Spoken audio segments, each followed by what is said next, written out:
ठीक है, यह है simple interest. Simple interest, simple माने क्या होता है? साधारण। सिंपल माने साधारण। इंटरेस्ट माने होता है ब्याज।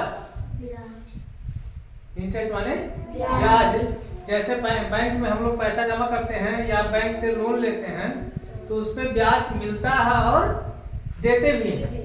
अगर हम लोन लेंगे तो ब्याज देंगे और अगर बैंक में हम पैसा जमा करेंगे तो हमको ब्याज मिलता है।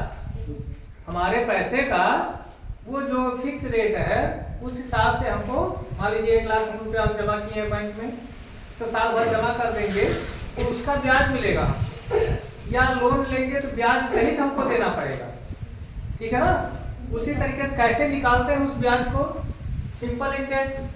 सिंपल इंटरेस्ट का जो है ये फार्मूला है SI। SI शॉर्टकट में लिखते हैं सिंपल इंटरेस्ट। ठीक है ना? Simple interest. इसका सूत्र क्या है? P गुणे R गुणे T/100। P मतलब हो गया प्रिंसिपल। P मतलब प्रिंसिपल, जो मूलधन है।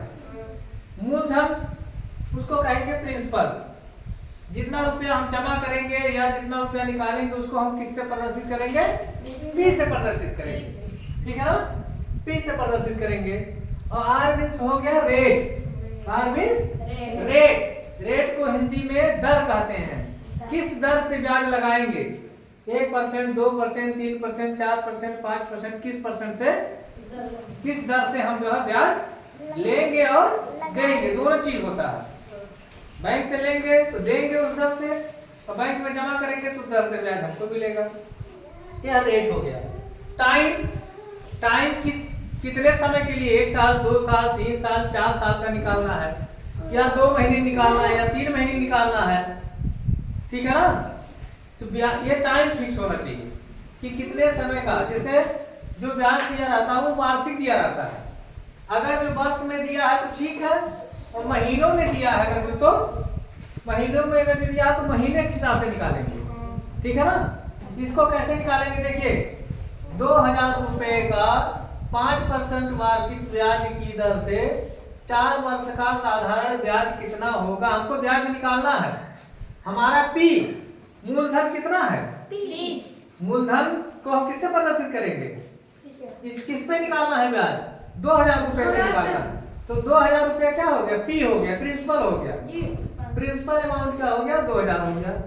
ब्याज 5% वार्षिक, मतलब अगर जो हम साल भर जमा किए हैं पैसा या साल भर लिए हैं तो 5% लगेगा। मतलब 5% मतलब हो गया, प्रतिशत मतलब प्रति माने 1, शत माने 100, 100 मतलब 100 पे 5 रुपया हमको ब्याज देना पड़ेगा। ठीक है ना? या बैंक में हम जमा किए हैं तो 100 रुपए पे 5 रुपया हमको 1 साल में ब्याज मिलेगा। तारा 4 वर्ष का साधारण ब्याज कितना होगा? 4 वर्ष का साधारण ब्याज कितना होगा? तो देखिए, इसको इसी सूत्र पे लिखेंगे।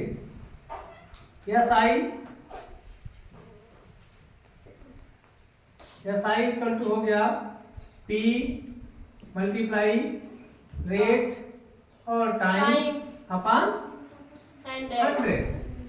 P हमारा प्रिंसिपल अमाउंट कितना हो गया? 2000 गुणे रेट कितना है? 5%। रेट कितना है? 5% वार्षिक ब्याज है। कितने समय के लिए? 4 वर्ष के लिए। 4 वर्ष के लिए बटे कितना हो गया? 100 क्यों लिखे हैं? क्योंकि यहाँ 5% मतलब होता है 5/100। 5/100 तो 5/100 का हो गया गुणे 4 हो गया। अब इसको निकाल दो, इसको उड़ा करके या भाग दे करके। यहाँ देखिए 1 0 नीचे है तो 1 0 ऊपर ऐसे काट देंगे, या तो भाग दो या तो ऐसे काट दो। 1 0 यहाँ है, 1 0 यहाँ काट दिए। अब ये बचा 20 गुणे 5 गुणे 4। अब इसका गुणा कर देंगे हम। 20 का गुणा 5 में करेंगे कितना आएगा? 100। 20 पंचे 100 आ गया। फिर गुणे 4 बच रहा है। अब इतना करेंगे तो 100 गुणे 4 कितना हो गया? 400 रुपया। ये क्या निकला? साधारण ब्याज निकला। साधारण सिंपल इंटरेस्ट हमको निकालना था।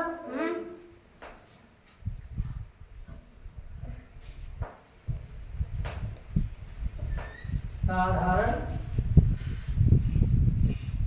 ब्याज हो गया कितना? 400 रुपये। ठीक है ना। अब अगर जो हम पैसा बैंक से लिए हैं तो हमको देना कितना पड़ेगा?